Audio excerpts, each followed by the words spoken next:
एक महिला 2 साड़ी लेकर निकलती थी। रास्ते में कुछ ब्राह्मण उस महिला को गालियां देते और उससे परेशान करते। यहाँ तक कि उस महिला पर कभी गोबर फेंक दिया जाता तो कभी कीचड़। जो साड़ी उसने पहनी होती वो पूरी तरह से गंदी हो जाती।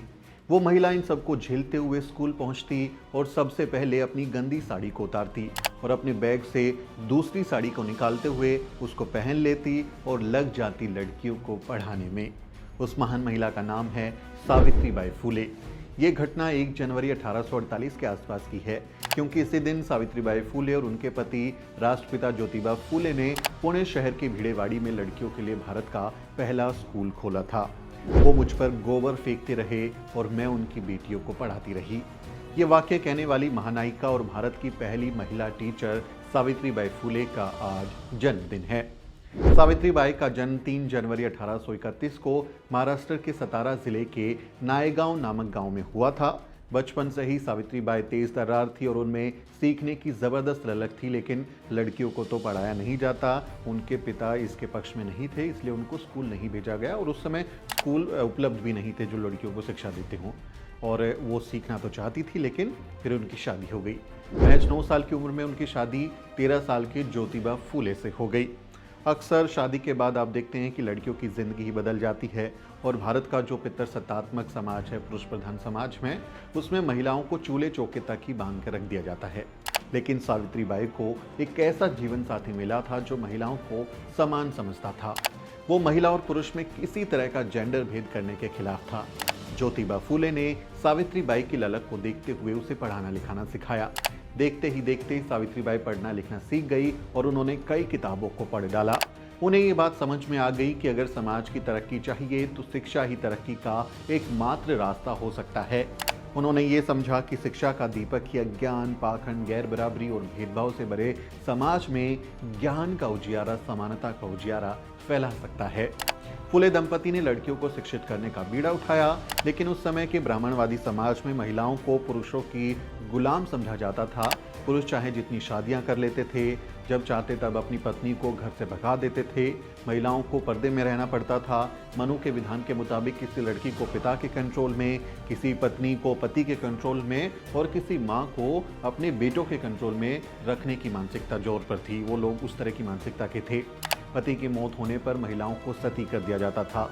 उन्हें संपत्ति में कोई अधिकार नहीं था, अपना जीवन साथी चुनने का अधिकार नहीं था और ना ही वो स्कूलों में पढ़ाई कर सकती थी। ऐसे समाज में लड़कियों को शिक्षित करने के बारे में सोचना ही एक क्रांतिकारी कदम था। ज्योतिबा फुले कहते थे कि विद्या बिना मति गई, गति बिना मति गई, मति बिना वित्त गया, वित्त बिना शूद्र भये, इतने सारे अनर्थी का विद्या से हुए। ब्राह्मणवादियों की परवाह किए बिना माता सावित्रीबाई फुले और राष्ट्रपिता ज्योतिबा फुले ने भारत की बेटियों को शिक्षित करने का फैसला लिया। सावित्रीबाई ने ज्योतिराव के साथ मिलकर 1 जनवरी 1848 को पुणे में बालिका विद्यालय की स्थापना की, पहला स्कूल खोला और इस स्कूल में किसी भी समाज की लड़की एडमिशन ले सकती थी और उसे उसकी जाति नहीं पूछी जाती थी। कोई भी उसमें रोक टोक नहीं था। जैसे गुरुकुलों में उस समय जाति के आधार पर एडमिशन होता था, वैसा इस स्कूल में नहीं था। फुले की शिक्षा क्रांति ने पुणे को धीरे धीरे एक एजुकेशन हब के रूप में तब्दील कर दिया। फुले का नाम और काम महाराष्ट्र ही नहीं, देश दुनिया में गूंजने लगा कि ये फुले दंपति ने कितना कमाल का काम किया है। तमाम मुश्किलें पेश आई, लेकिन वो रुके नहीं। आर्थिक तंगी और विरोधियों की साजिशों के चलते एक स्कूल तो बंद होता तो दूसरा स्कूल वो खोलने की कोशिश में लग जाते। कि कई बार ऐसा होता था कि एक स्कूल जो है आर्थिक तंगी से या फिर लोग परेशान करते वो बंद हो जाता, लेकिन वो दूसरा स्कूल खोलने की कोशिश में लग जाते। चंद सालों के भीतर ही फुले ने, जो फुले दंपति हैं, माता सावित्रीबाई फुले और राष्ट्रपिता ज्योतिबा फुले, उन्होंने करीब 18 स्कूल खोल दिए।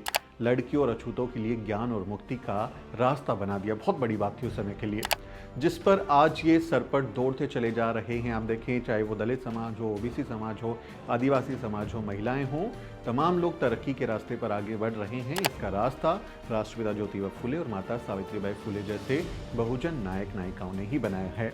माता सावित्रीबाई ने मुक्ता साल्वे जैसी सशक्त दलित महिलाओं को तैयार किया। मुक्ता साल्वे का एक किस्सा है, वो शिक्षा हासिल करने वाली, मैं आपको बता दूं कि मुक्ता साल्वे कौन है। मुक्ता साल्वे शिक्षा हासिल करने वाली यानी पढ़ने लिखने वाली महार जाति की पहली लड़की थी। अगर महज 14 साल की उम्र में उनका ऐसा तेवर देखा जाता था जिसको देखकर लोग हैरान रह जाते थे कि 14 साल की बच्ची और इतना ज़बरदस्त उसमें तेवर है। एक किस्सा है कि 15 फरवरी 1855 को मुक्ता साल्वे ने अपनी क्लास में एक एस्से लिखा और उसको क्लास के सामने पढ़ा। वो पढ़ते हुए कहती हैं कि ब्राह्मण लोग कहते हैं कि अन्य जाति के लोगों को वेद नहीं पढ़ना चाहिए। इसका मतलब ये हुआ कि हमारे लिए कोई धर्म ग्रंथ नहीं है, तो क्या फिर हम धर्म रहित हैं? हे भगवान, हमें ये बतलाओ कि हमारा धर्म कौन सा है। अंग्रेजों के आने से पहले ये ऊंची जाति के लोग हमसे जरा सा अपराध होने पर हम महार मांग जाति के लोगों की गर्दन छाट देते थे। हम एक गुल टेकड़ी के आम बाजार में घूमने की आज़ादी तक नहीं थी, वो आज़ादी अब हमें मिल गई है। अब सोचिए 14 साल की बच्ची मुक्ता साल्वे जिसको शिक्षित किया फुले दंपति ने, उसमें कितनी बड़ी अलग जगह, कितनी बड़ी वो क्रांति का संचार उसमें हुआ। आज भारत की महिलाएं अंतरिक्ष में छलांग लगा रही हैं, ट्रेन चलाने से लेकर हवाई जहाज उड़ा रही हैं, चाहे खेल का मैदान हो या जंग का, हर जगह अपनी काबिलियत को साबित कर रही हैं। मनुस्मृति जैसे धर्म ग्रंथों में जिन महिलाओं को इंसान भी नहीं माना गया, वो आज आसमान नाप रही हैं। ये सब कैसे मुमकिन हो पाया? वो कौन लोग थे जिन्होंने महिलाओं की मुक्ति का रास्ता तैयार किया? उनमें सबसे बड़ा नाम है सावित्रीबाई फुले और राष्ट्रपिता ज्योतिबा फुले का। उन्हें खूब परेशान किया गया, लेकिन वो रुके नहीं। ब्राह्मणवादियों के साम दाम दंड भेद भी फुले दंपति को रोक नहीं पाए। इस बीच एक दिलचस्प वाकया हुआ, एक घटना और मैं आपको बताता हूं कि अंग्रेजी सरकार ने फुले की पाठशाला में पढ़ने वाले छात्र छात्राओं की एक खुली प्रतियोगिता का आयोजन किया।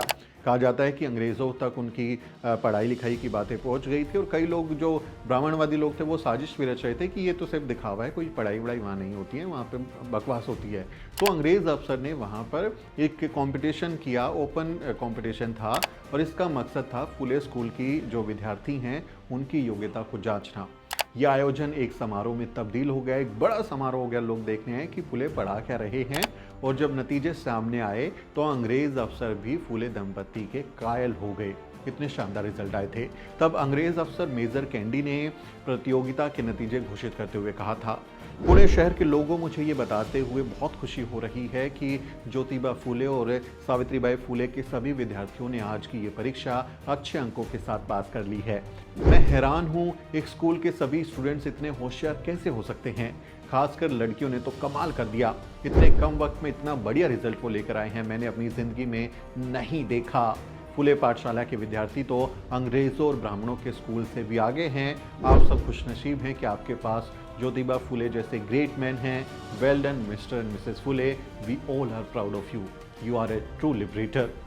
शिक्षा की जो अलख माता सावित्रीबाई फुले और ज्योतिबा फुले ने जगाई थी, आज वो एक मशाल बन चुकी है। अब जरा सोचिए, अगर फुले दंपति ने उस समय तमाम मुश्किलों को झेलते हुए लड़कियों को ना पढ़ाया होता तो क्या आज ये सब मुमकिन हो पाता? हमारे देश में शिक्षा पर चंद लोगों ने कब्जा कर लिया। कभी गुरुकुलों के नाम पर अपनी जाति के क्लब बनाए तो कभी मास्टर ने वंचित वर्ग के छात्रों को इसलिए मार मार कर भगा दिया कि कहीं वो पढ़ लिख ना जाए। आज जो ये बहुजन देश दुनिया में दिख रहे हैं, महिलाएं देश दुनिया में तरक्की कर रही हैं, हमारे देश की खासकर जो बेटियां हैं, लड़कियां हैं, उसके पीछे फुले जैसे महानायक और सावित्री जैसी महानायिका का अदम्य साहस और त्याग छिपा है कि उन्होंने ज़बरदस्त साहस दिखाया, समाज से लड़ी और उन्होंने बहुत कुछ कुर्बान भी किया। लेकिन विडंबना देखिए कि उन्हें इतिहास में कभी भी वो स्थान नहीं मिल सका जो उन्हें मिलना चाहिए था। हमारा देश एक ऐसे व्यक्ति के जन्मदिन पर टीचर्स डे मनाता है, सर्वपल्ली राधाकृष्णन, जिस पर अपने ही छात्र की पीएचडी थीसिस को चुराने का आरोप है कि उन्होंने अपने छात्र की जो पीएचडी थीसिस उनके पास चेक करने के लिए आई थी, उसी को अपने नाम से किताब में छपवा दिया। लेकिन ऐसी महान महिला टीचर सावित्रीबाई फुले जैसी जो महिला हैं, उनके जन्मदिन पर उन्हें सम्मान नहीं दिया जाता।